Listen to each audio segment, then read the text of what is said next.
어머니, 밥은 정량만 먹이셨죠? 어째 더 먹은 것 같은데? 며느리의 차가운 목소리에 정순 씨가 고개를 들었습니다. 먹을 만큼 먹었다. 많이 먹지도 않았어. 그리고 애들 자랄 때는 잘 먹으면 좋지 무슨 정량 타령이니? 왜 이렇게 말귀가 어두우세요? 제가 분명히 말씀드렸죠? 정량만 먹이라고요. 정순 씨는 더 이상 참을 수 없었습니다. 밥 몇 숟가락 더 먹는 게 뭐가 그리 큰 문제라고 그래? 애가 배고프다는데. 어머님, 제 말씀을 이해 못 하시는 것 같네요. 이게 다 아이를 위해서예요. 알지도 못하시면서. 뭐가 아이를 위해서인데? 밥그릇 통째로 치워버리는 게 아이를 위하는 거야? 어머니, 그거 지금 학대예요. 요즘은 과식이 학대로 신고 들어오기도 해요. 방금 뭐라고 했니? 내가 지금 밥 조금 더 먹였다고 학대라고. 네, 맞아요. 정해진 정량이라는 게 있는데 더 먹이는 건 학대지 뭐예요? 난 내 아들 키울 때 정량 그런 거 모르고 잘만 키웠다. 그리고 너는 그렇게 안 큰 줄 아니? 할 말이 있고 못할 말이 있는 거지. 어머님, 손주가 어머님이 낳은 애예요? 제 아이니까 제가 알아서 할게요. 그럼 나한테 부탁하지 말았어야지. 손주 봐달라고 도움을 요청해놓고 사사건건 간섭하고. 간섭이요? 말 다셔서요? 정순 씨는 피가 거꾸로 솟는 기분이었습니다. 내가 이 나이 먹도록 너희 집에 와서 이런 소리 들을 줄은 몰랐다. 그때였습니다. 며느리가 실제로 경찰에 전화를 걸기 시작했습니다. 여보세요? 경찰이죠? 네, 신고하고 싶은 게 있어서요. 이번 사연의 주인공은 67세의 박정순 씨입니다. 정순 씨에게는 아들 하나가 있었는데 그 아들과는 불과 몇 정거장 떨어진 곳에 살고 있었지만 방문한 지는 꽤 오래되었습니다. 가까운 거리에 살면서도 이렇게 오래 보지 못한다는 게 가슴 한켠을 아프게 했습니다. 어머님, 요즘 너무 바빠서요. 다음에 봬요. 며느리 유진이가 입에 달고 살던 말이었습니다. 매번 전화 통화가 끝날 때마다 듣던 말이었죠. 처음에는 정말 바빠서 그런가 했지만 이제는 알았습니다. 그저 핑계일 뿐이라는 걸 말이죠. 결혼 전 첫 만남에서부터 유진이는 정순 씨와의 거리두기를 시작했으니까요. 정순 씨는 아직도 그날을 선명히 기억하고 있었습니다. 유진이는 첫 인사부터 건성이었습니다. 상에 앉아서는 휴대폰만 만지작거리며 대충 몇 마디를 던질 뿐이었죠. 정순 씨를 똑바로 쳐다보지도 않았습니다. 마치 자신과의 만남이 불편하다는 듯한 태도였죠. 어머니, 저는 다른 멍청한 여자들하고는 달라요. 다른 여자들은 시어머니한테 휘둘리고 사는데 어찌나 한심하던지. 그리고 저는 시집살이 하면서 제 인생을 허비하고 싶지는 않아요. 그래, 나도 시집살이 시키고 싶지는 않다. 그 말 한마디에 뭔가 쎄한 느낌이 왔지만 정순 씨는 그때 알아챘어야 했습니다. 이 며느리가 앞으로 어떤 며느리가 될지를. 하지만 그때는 시집살이가 무서워 으름장을 내놓는구나라며 넘어갔던 게 실수였나 봅니다. 결혼 후에는 더 노골적이었습니다. 저희는 저희 방식대로 살고 싶어요. 간섭은 하지 말아주세요. 그 말을 시작으로 점점 아들과의 연락도 뜸해졌습니다. 명절에도 저희끼리 보내고 싶어요. 라며 오지 않았습니다. 정순 씨가 찾아가려 해도 어머? 어머니 요즘 자식집 찾아오면 실례예요. 라는 말만 돌아왔습니다. 아들은 더 가관이었습니다. 처음에는 엄마, 유진이가 아직 적응하느라 그래요. 이해 좀 해주세요. 라고 하더니 자신의 아내 편을 들며 어머니와의 거리두기에 동참했습니다. 처음에는 이해하려 했습니다. 새로 시작하는 신혼생활이니까 둘만의 시간이 필요하겠지라고 생각했죠. 하지만 시간이 지나도 상황은 나아지지 않았습니다. 오히려 더 악화되었죠. 명절마다 빈자리를 보며 한숨 찢는 일이 잦아졌습니다. 첫 손주가 태어났을 때였습니다. 정순 씨는 얼마나 기뻤는지 모릅니다. 드디어 관계가 좋아질 수 있겠다고 생각했죠. 아이가 생기면 달라질 거라 믿었습니다. 하지만 현실은 달랐습니다. 어머님 오시면 신경 쓰이기도 하고 불편하기도 해서 나중에 봬요. 산후조리원에 들르려 해도 병원에 가려 해도 매번 거절당했습니다. 심지어 손주 사진 한 장 보내주지 않았습니다. 겨우겨우 애원하듯 달라고 해서야 보내주었죠. 요즘은 아기 키우는 방식이 달라요. 어머님 세대와는 많이 다르니까 저희가 하는 방식을 존중해 주세요. 마치 정순 씨가 구시대적인 사람인 것처럼 말하는 며느리의 태도가 서글펐습니다. 손주의 얼굴을 보는 것조차 특별한 허락이 필요한 일이 되어버렸죠.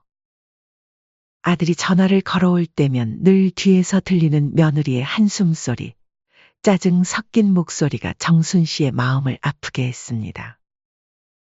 자신의 존재 자체가 며느리에게는 불편한 것 같았죠. 전화 통화 중에도 여보, 이제 그만하고 와요. 라며 재촉하는 소리가 들렸습니다. 둘째가 태어났을 때도 마찬가지였습니다. 이번에는 며느리가 먼저 연락을 했지만 그것도 도움이 필요해서였죠. 어머님, 첫째 좀 봐주실 수 있으세요? 둘째 낳고 나서 힘들어서요. 그때는 필요하다고 먼저 연락해놓고 일이 끝나자마자 다시 연락이 끊겼습니다. 마치 정순 씨는 필요할 때만 불러다 쓰는 도구 같았죠. 도움이 필요할 때만 연락하고 그 외에는 철저히 무시하는 패턴이 반복되었습니다.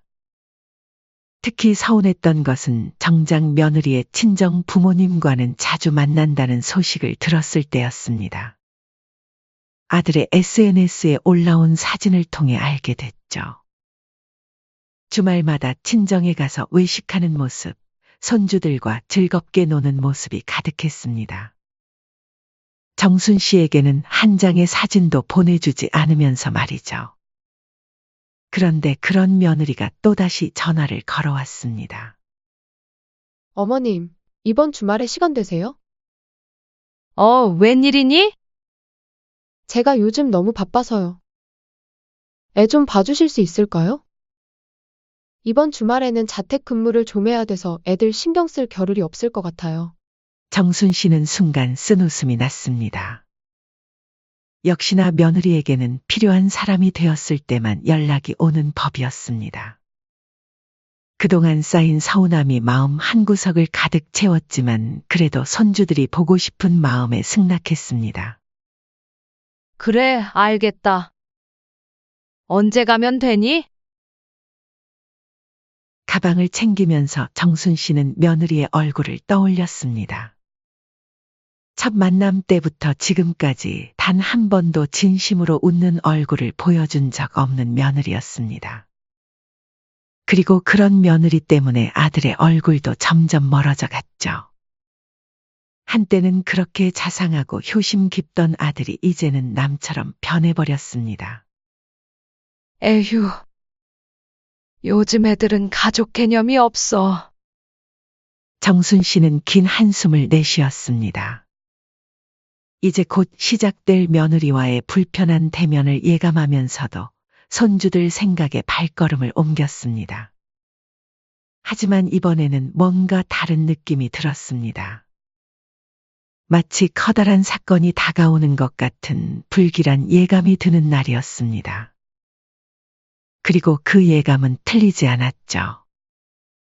이렇게 서운한 마음을 안고 찾아간 아들 집에 초인종을 누르자 예상대로 며느리는 무표정한 얼굴로 문을 열었습니다. 어머님, 오셨네요. 마치 귀찮은 손님이라도 온 것처럼 며느리는 얼굴을 찌푸렸습니다. 현관에 들어서려는 정순 씨를 위아래로 훑어보더니 갑자기 말했습니다. 밖에서 오셨으니까 손 소독하셔야 해요. 저기로 먼저 들어가세요. 아, 마스크도 써주세요. 감기 걸리면 안 되니까. 현관을 들어서자마자 며느리는 또 다른 규칙들을 늘어놓기 시작했습니다. 어머님, 이쪽 방은 아이들 공부방이라 들어가시면 안 돼요. 저쪽 방도 아이들 놀이방이라 출입금지고요. 거실에만 계시면 됩니다. 아, 참 화장실은 세균 감염 위험이 있어서 아이들이 쓰는 화장실 말고 현관 쪽 화장실 쓰세요. 그리고 저 이제 자택근무 좀 하고 있을게요. 자신의 집에서조차 이방인처럼 대접받는 기분이었습니다. 정순 씨는 거실 소파에 앉았습니다. 손주들은 태블릿을 보며 건성으로 인사를 했죠. 우리 첫째, 할머니가 오랜만에 왔는데 잘 있었니? 할머니 안 보고 싶었어. 엄마가 공부할 시간에는 할머니랑 말하지 말래요. 너무 일찍부터 공부시키는 거 아니니? 초등학교도 안 들어갔는데. 밖에 나가서 뛰어놀기도 하고 그래야지. 아이들 교육이 제일 중요하니까요. 어머님도 아시죠? 요즘은 경쟁사회잖아요. 그리고 어머님, 아이들 앞에서는 반말 쓰시면 안 됩니다. 존댓말로 이야기해주세요. 시간이 흘러 점심시간이 되었습니다. 정순 씨는 손주들의 점심시간에 밥을 차려주었습니다. 첫째가 밥을 맛있게 먹는 모습을 보며 뿌듯해하는데 갑자기 며느리가 들어와 밥그릇을 치워버렸습니다. 어머니, 밥은 정량만 먹이셨죠? 어째 더 먹은 것 같은데? 며느리의 차가운 목소리에 정순 씨가 고개를 들었습니다. 아이가 먹을 만큼 먹었어. 많이 먹지도 않았어. 그리고 애들 잘할 때는 잘 먹으면 좋지 무슨 정량 타령이니? 왜 이렇게 말귀가 어두우세요? 제가 분명히 말씀드렸죠? 정량만 먹이라고요. 정순 씨는 더 이상 참을 수 없었습니다. 밥 몇 숟가락 더 먹는 게 뭐가 그리 큰 문제라고 그래? 애가 배고프다는데. 어머님, 제 말씀을 이해 못 하시는 것 같네요. 이게 다 아이를 위해서요. 알지도 못하시면서. 아이를 위해서? 뭐가 아이를 위해서인데? 밥그릇 통째로 치워버리는 게 아이를 위하는 거야? 어머니, 그거 지금 학대예요. 요즘은 과식이 학대로 신고 들어오기도 해요. 뭐? 방금 뭐라고 했니? 내가 지금 밥 조금 더 먹였다고 학대라고. 네, 맞아요. 의사들이 정해진 정량이라는 게 있는데, 이걸 알면서도 더 먹이는 건 학대지 뭐예요? 난 내 아들 키울 때 정량 그런 거 모르고 잘만 키웠다. 그리고 너는 그렇게 안 큰 줄 아니? 할 말이 있고 못할 말이 있는 거지.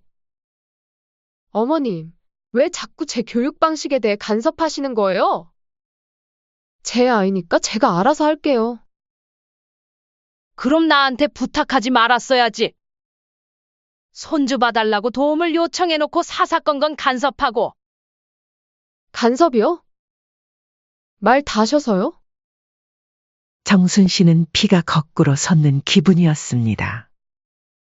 내가 이 나이 먹도록 너희 집에 와서 이런 소리 들을 줄은 몰랐다. 어머님이 자꾸 이렇게 감정적으로 나오시니까 제가 할 말이 있네요. 사실 이런 말씀 안 드리려고 했는데, 며느리의 말투가 더욱 날카로워졌습니다. 어머님은 옛날 방식만 고집하시면서 자꾸 저희 육아에 간섭하시려고 해요. 그게 얼마나 큰 스트레스인지 아세요? 내가 뭘 간섭했다고 그래? 손주 밥 한 술 더 먹이는 게 그렇게 잘못된 일이야? 그때 마침 아들이 들어왔습니다. 왜 이렇게 시끄러워? 무슨 일이야? 여보, 어머님이 자꾸 우리 육아 방식에 간섭하시는 거야. 내가 아무리 말씀드려도. 엄마, 요즘은 예전하고 많이 달라졌어요.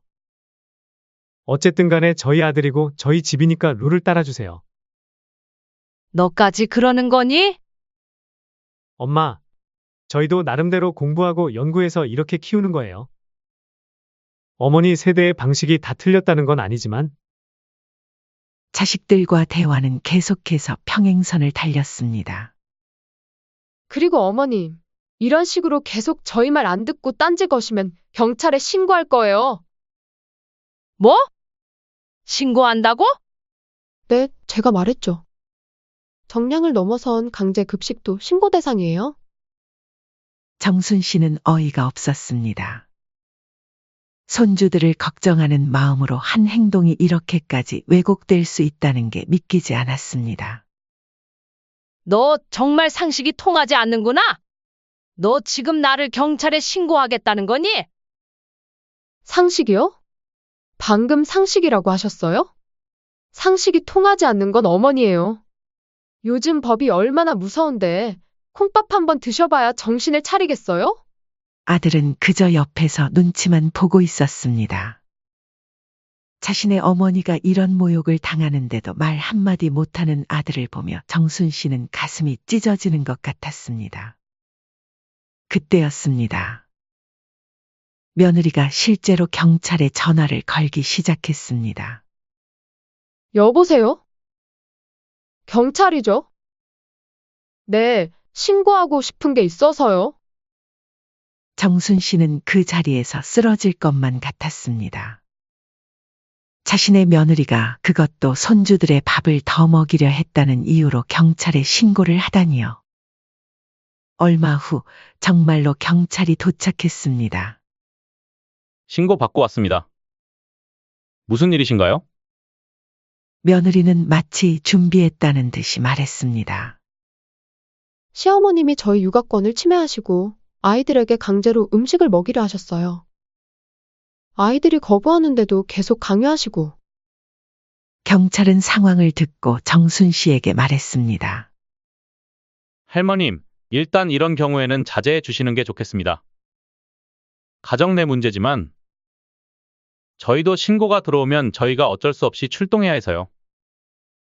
정순 씨는 그 자리에서 아무 말도 할 수 없었습니다.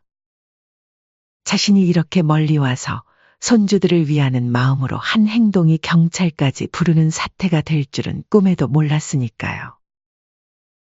알겠습니다. 제가 나가겠습니다. 정순 씨는 떨리는 손으로 가방을 들었습니다. 마지막으로 아들을 바라보았지만 아들은 고개를 숙인 채 아무 말도 하지 못했습니다. 그렇게 쫓겨난 정순 씨는 한밤중까지 거리를 헤맸습니다. 가방 하나 들고 나온 채로 근처 공원 벤치에 앉아 있는데 갑자기 웃음이 나왔죠. 그래. 세상이 미쳐 돌아가는구나. 며느리의 마지막 모습이 자꾸 떠올랐습니다. 경찰이 오자 당당하게 신고 이유를 설명하던 그 뻔뻔한 얼굴. 그리고 그걸 보면서도 한마디 말도 못하고 고개만 숙이고 있던 아들의 비겁한 모습까지. 내가 너무 호구같이 살았나 보다. 문득 정순 씨는 그동안의 일들이 스쳐 지나가는 것을 느꼈습니다. 결혼 전부터 며느리가 보여준 차가운 태도, 손주들이 태어났을 때도 기쁨을 나누지 못하게 했던 일. 그리고 오늘 이렇게 경찰까지 불러 자신을 내쫓은 일까지. 그렇게 얼마나 시간이 지났을까. 정순 씨는 자식들에게 본때를 보여주어야겠다고 결심을 하게 되었습니다. 아들이 결혼할 때 신혼집을 장만해주면서 정순 씨는 자신의 명의로 해두었습니다. 나중에 아들 명의로 바꿔줄 생각이었지만 며느리가 워낙 사사건건 못마땅해 해서 미뤄두었던 거였죠. 정순 씨의 눈빛이 변했습니다. 입가에 쓴웃음이 번졌습니다. 다음 날 아침 일찍 정순 씨는 부동산을 찾아갔습니다. 예전에 이 집을 구할 때 도움받았던 중개사였죠. 어머, 오랜만이네요. 잘 지내셨어요? 이 집 매물로 내주세요. 네? 아드님 사시는 그 집을요? 네, 제 집이니까요. 제가 마음대로 할 수 있죠? 부동산 중개인은 잠시 망설이더니 말했습니다. 사실 그 아파트 매수자가 여러 명 있어요. 재건축 예정이라 매물만 나오면 바로 계약하겠다는 분들이. 정순 씨의 눈이 커졌습니다. 재건축이요? 네, 그 동네가 지금 한창 뜨고 있잖아요. 정순 씨 댁은 입지도 좋고. 지금 나오면 웃돈 얹어서 바로 나갈 것 같은데. 정순 씨는 이때다 싶었습니다. 바로 변호사 사무실로 향했죠. 퇴거 통보는 어떻게 하면 될까요? 일단 내용 증명을 보내시는 게 좋겠습니다. 법적 절차를 밟아야 하니까요. 변호사의 도움을 받아 내용 증명을 발송했습니다. 한 달 안에 집을 비워달라는 내용이었죠. 그렇게 시간이 흘러 벌써 매수자와 가계약이 체결되었다는 연락도 받았습니다. 이틀 뒤 아들에게서 전화가 왔습니다. 어머니! 이게 무슨 일이에요? 갑자기 집을 비우라니요? 새삼스럽게 놀래긴? 너희가 나한테 한 것처럼 나도 하는 건데. 말도 안 돼요? 설마 그때 일 때문에 그런 거예요? 내가 그날 너네들한테 쫓겨나고 너희들은 더 이상 내 자식이 아니라 생각하게 됐다. 쫓겨나다니요, 엄마. 그냥 어쩌다 한 번 있었던 해프닝으로 생각하시면 안 돼요? 전화 너머로 아들이 한숨을 쉬는 소리가 들렸습니다. 그리고 그건 유진이가 순간 화가 나서. 너희 와이프가 화가 났다고. 화가 나면 그렇게 행동해도 된다는 거니? 나는 손주들 밥 한 술 더 먹이려다가 경찰까지 불려서 쫓겨났는데. 이제 와서 그런 말 하지 마. 한 달 안에 나가? 새 주인이 들어와야 하니까. 이제 너네들도 집에서 쫓겨나는 기분을 알게 될 거다. 그날 저녁 아들 부부가 정순 씨의 집을 찾아왔습니다. 며느리는 정순 씨 앞에서 고개를 숙였습니다. 어머님, 잘못했어요. 제가 너무 흥분해서 너무했네요. 흥분. 내가 경찰 부르면서는 그렇게 당당하더니 이제 와서 그런 말이 나와. 저희가 진심으로 사과드립니다. 이사 가면 어디서 살아요? 전세금도 없고. 정순 씨는 비웃음이 났습니다. 그건 내가 알 바 아니지? 나보고 나가라고 할 땐 그런 생각 안 했잖아. 이번에는 아들이 무릎을 꿇었습니다. 엄마, 제발요. 저희 애들도 있고. 며느리가 울먹이며 말했습니다. 어머님, 제가 정말 큰 잘못했어요. 용서해 주세요. 집값이 이렇게 많이 올랐는데 저희 보고 나가라고 하시면 어떡해요? 가만히 앉아서 집값이 올라 신나했던 아들 부부는 이제서야 신기루였다는 걸 깨달았습니다. 아, 이제 집값 오른 걸 알았구나. 내가 말년에 돈 복은 좀 있나 보다. 정순 씨의 차가운 말에 며느리는 더욱 울음을 터뜨렸습니다. 제발 한 번만 봐주세요. 저희가 앞으로는 잘할게요. 됐어. 너희가 경찰 부르던 날 나도 결심했어. 이제 너희랑 더 이상 얽히고 싶지 않아. 그때였습니다. 며느리의 태도가 갑자기 돌변했습니다. 그래요. 그럼 저희 보고 거리에서 살라는 거예요? 이럴 거면 왜 저희 결혼할 때 집은 사주신 거예요? 말이 안 통하는구나. 하긴 말로 할 필요 없지. 그렇게 법 좋아하니 법대로 하자. 한 달 안에 집 안 비우면 강제 집행할 거니까 그런 줄 알 거라? 결국 한 달 후 아들 내외는 짐을 싸야 했습니다. 이사 나가는 날 며느리는 마지막까지 성질을 부렸죠. 어머님, 이러시면 두고두고 후회하실 거예요. 자식이랑 손자들한테 이럴 수가 있으세요? 앞으로 평생 얼굴 못 보고 사실 줄 아세요? 아이고 됐네요. 내가 뭘 후회하는데? 그 잘난 얼굴 안 보여줘도 되니까 너네나 후회하지 말거라. 마지막 짐을 싸들고 나가는 아들 내외를 보며 정순 씨는 한숨을 쉬었죠. 문이 닫히고 모든 게 조용해졌습니다. 가슴 한켠이 아팠지만 이제는 돌이킬 수 없는 강을 건넌 것 같았습니다. 이게 내가 할 수 있는 최선의 선택이었어. 집은 매매가 완료되었고 웃돈도 꽤 받았습니다. 정순 씨는 이제 새로운 삶을 시작하기로 했습니다. 더 이상 구질구질하게 매달리지 않기로 한 거죠. 이제 정말 끝이구나. 자식이 부모를 버렸으면 부모도 자식을 버릴 수 있는 거니까요. 정순 씨의 복수는 그렇게 완벽하게 끝이 났습니다. 집을 판 후 2달이 지났습니다. 정순 씨는 예전부터 꿈꾸던 전원주택으로 거처를 옮겼습니다. 아들 부부와는 다르게 동네 주민들과 어울리며 평화로운 일상을 보내고 있었죠. 그렇게 이웃들과 수다를 떨며 지내는 일상이 행복했습니다. 더 이상 눈치 볼 일도 가슴 아플 일도 없었죠.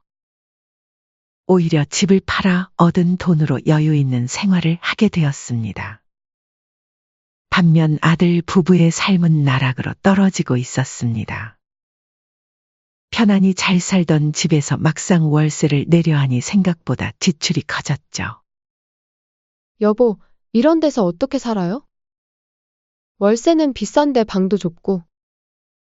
그러게 당신이 어머니한테 그렇게 대들지만 않았어도 이 지경까진 안 왔잖아요. 또 시작이네요.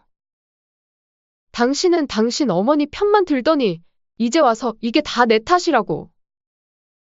하루에도 몇 번씩 부부싸움이 벌어졌습니다. 한 번 시작된 싸움은 점점 더 큰 싸움으로 번졌죠. 당신이 그때 경찰만 안 불렀어도 그럼 뭐, 시어머니한테 무조건 꼼짝 못하고 살아야 했나요? 차라리 지금은 꼼짝도 못하고 살고 넓은 집에서 사는 게 낫지 않아? 이렇게 월세방을 전전하는 것보다? 며느리는 더 이상 예전의 당당한 모습이 아니었습니다.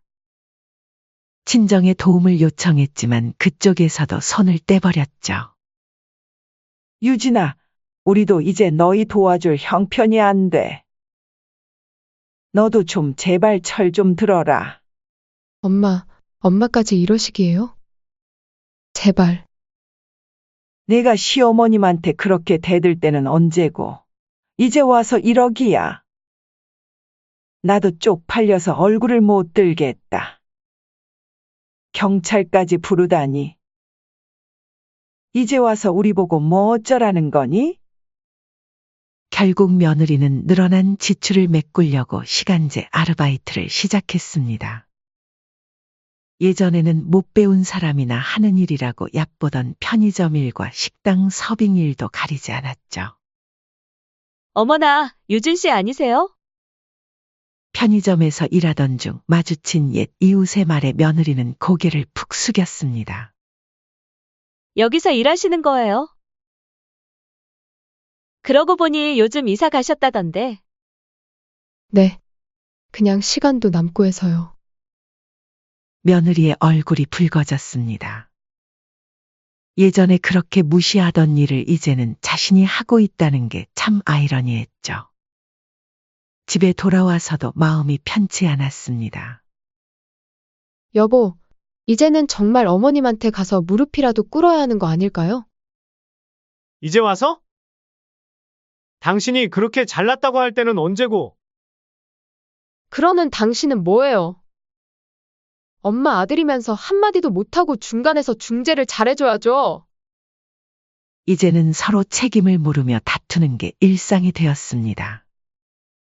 며느리는 자신은 이렇게 힘들게 살고 있는데 시어머니는 오히려 더 행복해졌다는 게 믿기지 않았죠. 여보. 어머니한테 한번 찾아가 볼까요? 뭐? 갑자기? 이제는 정말 제가 잘못했다고 빌어볼게요. 이대로는 못 살겠단 말이에요. 결국 아들 부부는 어머니 집으로 향했습니다. 하지만 정순 씨는 문조차 열어주지 않았죠. 어머님, 제발 문 좀 열어주세요. 진작 이럴 줄 알았으면 그때 그러지 말걸. 제가 잘못했어요. 하지만 돌아온 건 차가운 한마디. 돌아가. 이제 우리는 남이야. 며느리는 그 자리에 주저앉아 울었습니다. 어머님, 정말 죄송해요. 제가 교만했어요. 한 번만 더 기회를 주세요. 교만? 경찰까지 불러놓고 이제 와서 그런 말이 나와? 같은 말 반복하게 하지 말고 돌아가거라. 정순 씨의 말에 며느리는 더욱 고개를 숙였습니다. 어머님, 저 이제 정말 달라졌어요. 그동안 얼마나 힘들었는지, 제가 얼마나 잘못했는지. 며느리의 눈물 섞인 목소리가 계속됐지만 정순 씨는 이미 마음을 닫은 듯했습니다. 달라졌다고. 내가 경찰 부르던 날 나도 달라졌어. 이제 와서 용서해달라는 말 하지 마. 그 말을 듣자 아들이 무릎을 꿇었습니다. 어머니. 제가 잘못했습니다. 그때 옆에서 방관하고 비겁했습니다. 아들은 고개를 들지 못했습니다. 요즘은 매일 싸워요. 저희가 이렇게 될 줄 몰랐어요. 이제 와서 이러지 마. 돌아가거라. 더 이상 할애기 없다. 결국 아들 부부는 발걸음을 돌려야 했습니다. 돌아가는 길, 며느리는 계속 눈물을 흘렸습니다. 드디어 며느리가 자신의 잘못을 인정하고 사과했지만 이미 너무 늦어버린 후였죠. 반면 정순 씨의 삶은 나날이 풍요로워졌습니다. 이웃들과 수다를 나누며 사는 재미에 푹 빠졌고 주민 모임에서도 인기 많은 회원이 되었죠. 더 이상 구질구질한 관계에 매여 있지 않아도 되었고 누구의 눈치도 보지 않아도 되었습니다. 이제야 내 인생다운 인생을 사는 것 같네. 창 밖으로 들어오는 바닷바람을 맞으며 정순 씨는 미소 지었습니다.